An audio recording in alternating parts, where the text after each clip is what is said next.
एक बार की बात है, एक गांव में विक्रम नाम का एक हट्टा कट्टा पहलवान रहता था। विक्रम गांव में सबसे ज्यादा ताकतवर आदमी था। वो सभी गांव वालों का बहुत प्रिय था। विक्रम गांव वालों की बहुत मदद करता था और गांव वाले भी विक्रम का बहुत सम्मान और उसकी प्रशंसा करते थे। गांव के बच्चे भी विक्रम को बहुत प्यार करते थे। विक्रम अपने अखाड़े में कई बच्चों को मुफ्त में पहलवानी सिखाता था। विक्रम का सपना था कि वो एक वेट लिफ्टिंग प्रतियोगिता में भागीदार बने, जिसके लिए वो दिन रात मेहनत कर कसरत करता था। वो घंटों घंटों कसरत करता रहता था, मानो वो पागल हो गया हो। एक दिन जब विक्रम अपने अखाड़े में कसरत कर रहा था तो एक साधु संत उसके द्वार पर आते हैं। भगवान के नाम पर कुछ दे दे बेटे, कुछ खाने को दे दे, तेरा भला होगा। अरे बेटे, कुछ खाने को ला दो, बहुत दिनों से भूखा हूँ। साधु बहुत देर तक विक्रम को पुकारता रहा, लेकिन विक्रम ने अपनी कसरत नहीं छोड़ी। सुन लड़के, तूने मेरी पुकार न सुनकर मेरा अपमान किया है। तुझे अपने शरीर से बहुत लगाव है। तेरे लिए शारीरिक बल ही सब कुछ है। मैं तुझे श्राप देता हूँ। तेरा ये शरीर जिससे तू इतना संवारता है, वो जल्दी ही नष्ट हो जाएगा। तुझे जीवन में कोई तरक्की नहीं मिलेगी। इतना कहकर साधु वहां से चला जाता है।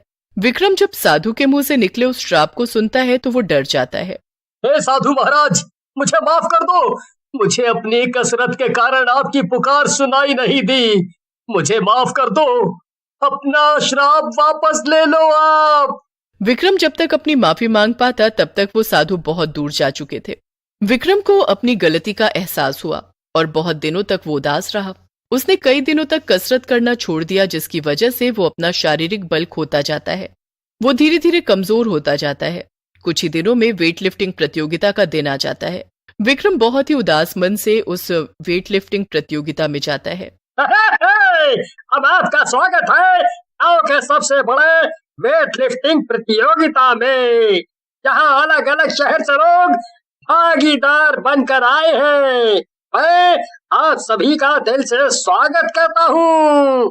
अब देखते हैं इसमें कितना है दम। मैं क्या करूं? अगर मैं ये प्रतियोगिता नहीं जीत पाया तो क्या होगा मेरा? मैंने अच्छे से कसरत भी नहीं करी।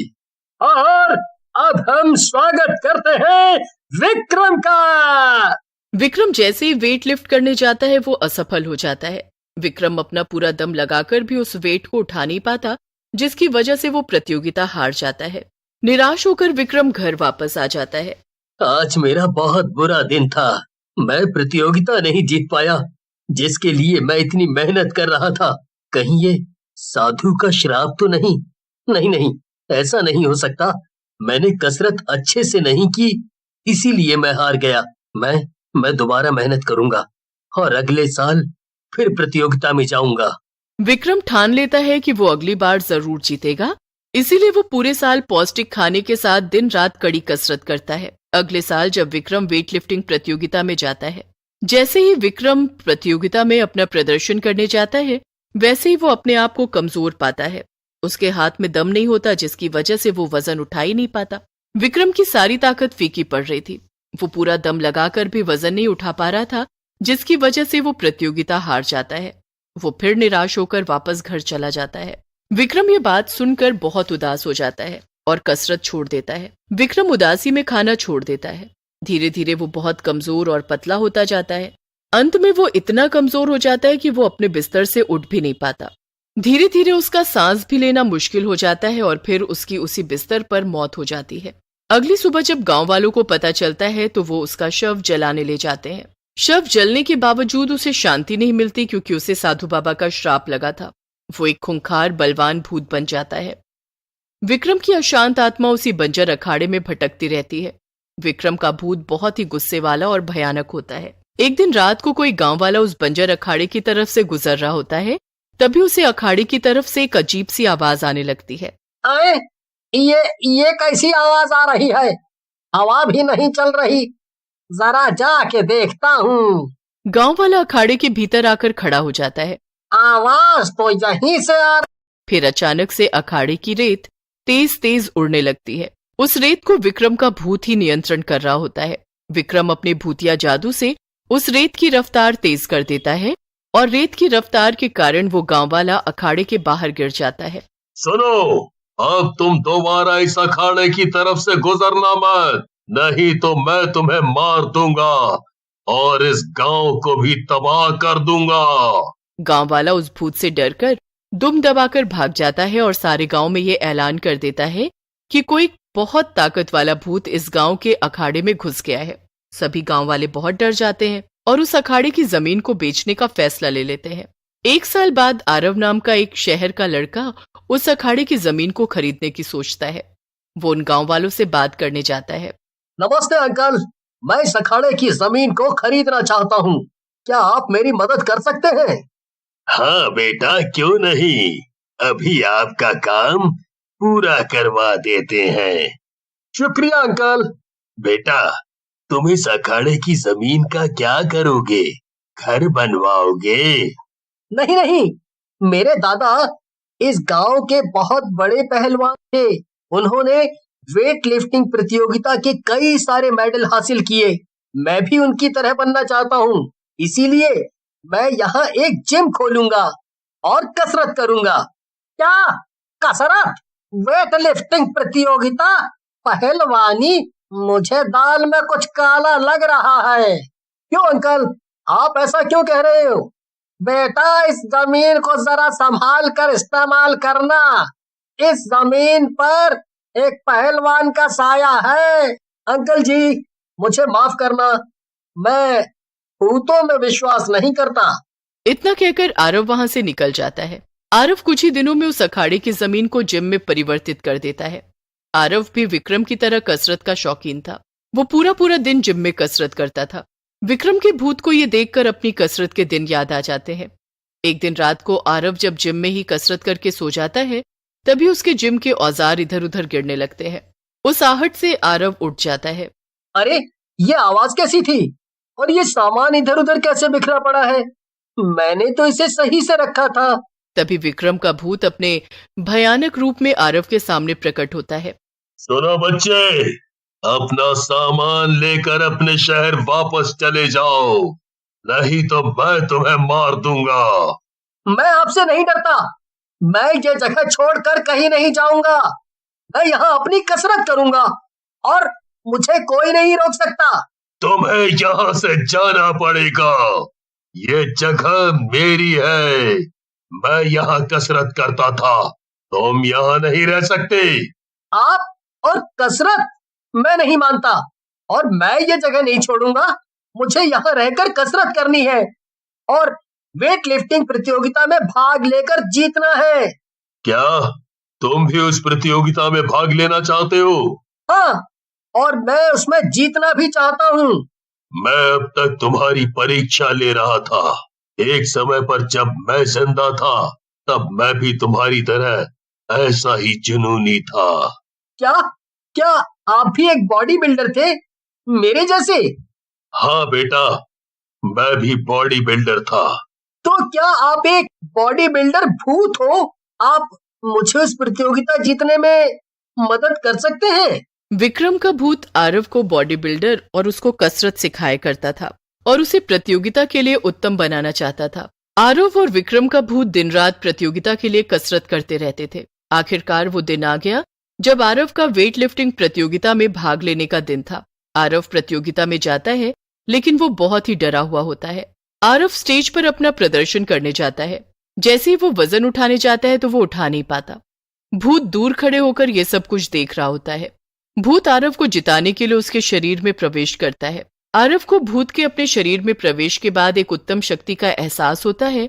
प्रतियोगिता जीतने के बाद जब आरव के शरीर से भूत निकल जाता है, तब वो उसका बहुत शुक्रिया करता है। बॉडी बिल्डर भूत की याद में आरव अपने जिम का नाम बॉडी बिल्डर जिम रखता है और वो विक्रम की तरह ही कई सारे बच्चों को मुफ्त में कसरत सिखाता था। जमींदार अपने साथ कुछ लोगों को लेकर खेत पर पहुंच जाता है।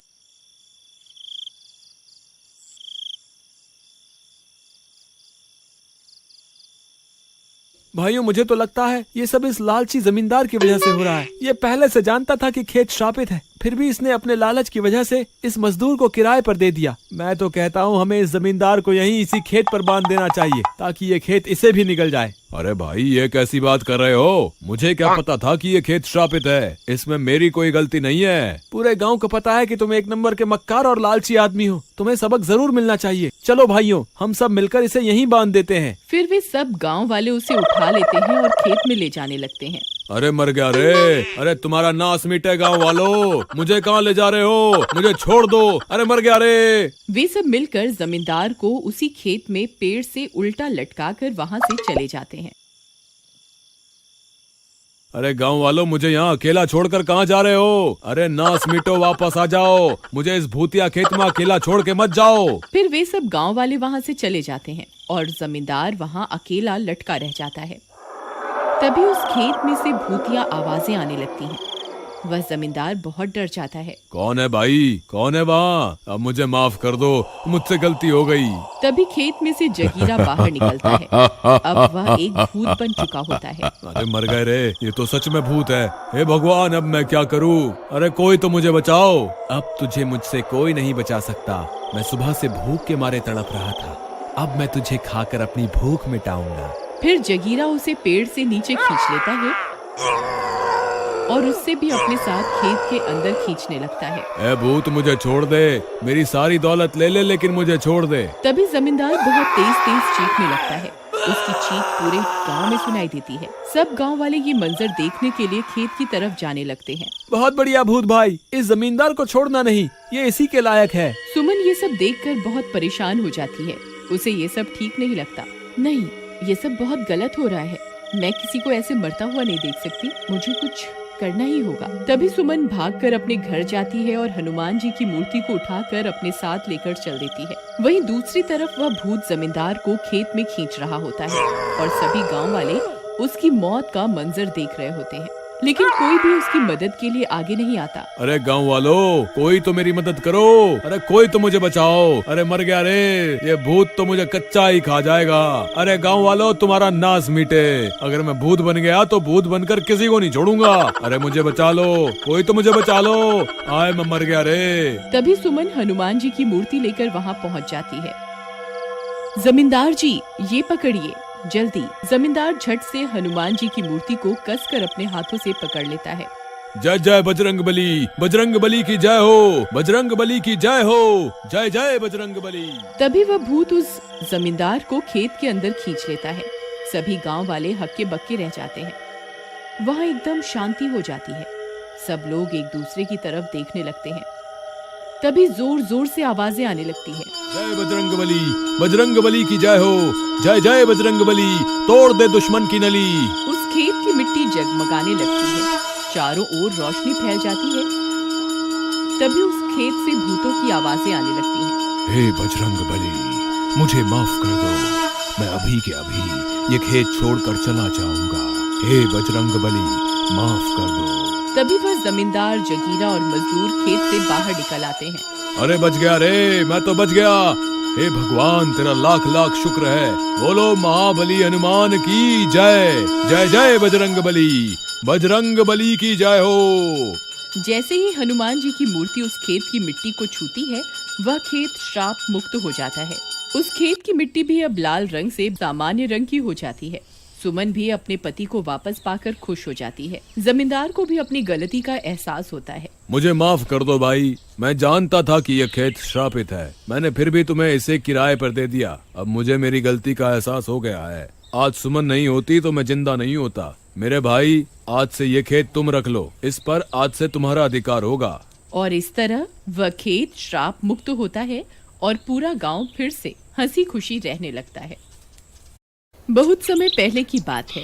एक गांव में एक पुराना खेत था। सब गांव वालों का मानना था कि वह खेत श्रापित है। जो भी किसान उस खेत में खेती करता था, उसकी सारी खेती सूख जाती थी। उस खेत की मिट्टी खून की तरह लाल थी। जो भी मजदूर उस खेत में काम करने जाता था, उसे वहाँ डरावनी डरावनी आवाजें आती थी। अरे भागो रे भागो, अपनी जान बचा के भागो। एक दिन एक किसान उसी खेत में काम कर रहा था। तभी वह खेत की मिट्टी उसे अपने अंदर खींचने लगती है। अरे ये क्या हो रहा है? मैं अचानक इसके अंदर क्यों खिंचता जा रहा हूँ? अरे कोई मुझे बचाओ, ये सच में भूतिया खेत निकला। अरे मर गए रे, ये खेत तो मुझे जिंदा ही निकल रहा है। अरे कोई है? अरे कोई तो मुझे बचाओ। तभी वहाँ से एक गांव वाला गुजर रहा होता है। वह उस मजदूर को खेत में धंसता देखकर डर जाता है। अरे भाई मेरी मदद करो, ये खेत मुझे अपने अंदर खींच रहा है। भगवान के लिए मेरी मदद करो। अरे भाई ये तो वही भूतिया खेत है। नहीं नहीं भाई, मैं तुम्हारी कोई मदद नहीं कर पाऊंगा। अगर मैं तुम्हें बचाने के लिए आया तो ये खेत मुझे भी अपने अंदर खींच लेगा। अरे कोई तो बचाओ मुझे। अरे मर गया, आज मैं नहीं बचूंगा। भाई कोई तो मेरी मदद करो। देखते ही देखते वह खेत उस मजदूर को अपने अंदर खींच लेता है। यह सब देखकर वह गांव वाला घबरा जाता है और सीधा भागता हुआ उस खेत के जमींदार के पास जाता है। जमींदार साहब जल्दी बाहर आइए। जमींदार साहब आप कहाँ हैं? जल्दी बाहर आइए। अरे क्या हुआ? अरे भाई क्या हुआ? इतनी जोर जोर से क्यों चिल्ला रहे हो? जमींदार साहब, आपके खेत पर जो मजदूर काम कर रहा था उसे उस खेत ने अपने अंदर खींच लिया है। वो खेत उसे मेरी आंखों के सामने ही निगल गया। आप जल्दी मेरे साथ चलो। हे भगवान, मुझे जिस बात का डर था वही हो गया। वह जमींदार अपने साथ कुछ गांव वालों को लेकर उस खेत पर पहुंच जाता है। देखो भाइयों, इसी जगह पर वो मजदूर खड़ा था, तभी अचानक इस खेत ने उसे निगल लिया। भाइयों तुम सब मिलकर एक काम करो, जल्दी से यहाँ खुदाई करो। हो सकता है हमें वो मजदूर जिंदा मिल जाए। हो सकता है अभी भी उसकी सांसें चल रही हों। फिर वे सब गांव वाले मिलकर वहां खुदाई शुरू कर देते हैं। उन्हें खुदाई करते करते आधा दिन बीत जाता है, लेकिन उस मजदूर का कोई नामो निशान नहीं मिलता।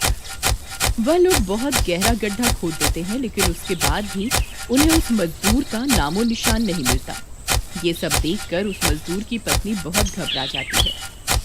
जमींदार साहब, हमें लगता है अब और खुदाई करने से कोई फायदा नहीं है। हमने बहुत गहरी खुदाई कर दी है। अगर उसकी लाश मिलनी होती तो अब तक मिल जाती। सुरेश भैया, ऐसा मत कहिए। हो सकता है ये अब भी जिंदा हो। आप थोड़ी देर और खुदाई करके देखिए ना। हमें माफ कर दो बहन, अब तो अंधेरा भी हो रहा है। ये खेत वैसे ही श्रापित है। रात को यहाँ रुकना खतरे से खाली नहीं होगा। मुझे लगता है अब हमें अपने घर की ओर चलना चाहिए, कहीं ये खेत हमें ना निगल जाए। इतना बोलकर वे सब गांव वाले वहां से चले जाते हैं। उसकी पत्नी उदास होकर वहीं खेत के पास बैठ जाती है। तभी एक मनचला उस खेत के पास से गुजरता है। अरे ये इतनी सुंदर औरत इतनी रात गए यहाँ क्या कर रही है?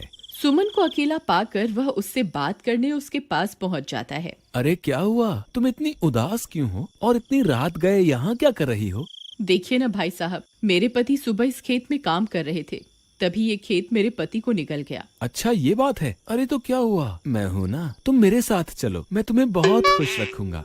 नहीं नहीं, मुझे किसी के साथ कहीं नहीं जाना। मैं अपने पति को यहाँ से ले जाए बिना कहीं नहीं जाऊंगी। लगता है तू ऐसे नहीं मानेगी। रुक, तुझे अभी बताता हूँ। फिर जगीरा सुमन का हाथ पकड़ लेता है और उसे जबरदस्ती अपने साथ ले जाने लगता है। तभी जगीरा का पैर पत्थर पर आ जाता है और वह खेत में गिर जाता है। अरे मर गया रे, इस औरत ने तो मेरी टांग ही तोड़ दी। ए मूर्ख औरत, मैं तो तेरी मदद करना चाह रहा था। तभी उस खेत से डरावनी डरावनी आवाजें आने लगती हैं। जगीरा बहुत डर जाता है। कौन है वहाँ? कौन है जो डरावनी डरावनी आवाजें निकाल रहा है? देखो तुम जो भी हो, तुम ये सही नहीं कर रहे हो। तभी देखते ही देखते खेत की मिट्टी धंसने लगती है और जगीरा खेत के अंदर समाने लगता है। अरे कोई मुझे बचाओ, ये भूतिया खेत तो मुझे निकल रहा है। अरे कोई है? अरे कोई तो मेरी मदद करो। अरे मर गया रे, ये आज मैं कहाँ फंस गया। मैं तो अच्छा भला घर की ओर जा रहा था, इस औरत के चक्कर में तो मेरी जान खतरे में पड़ गई। अब क्या करूं? हे भगवान, कोई तो मुझे बचाओ। फिर देखते ही देखते जगीरा को भी वह खेत निकल जाता है। ये सब देखकर सुमन बहुत डर जाती है और सीधे भागते हुए जमींदार के घर जाती है। जमींदार साहब, जल्दी बाहर आइए। हे भगवान, अब क्या हो गया?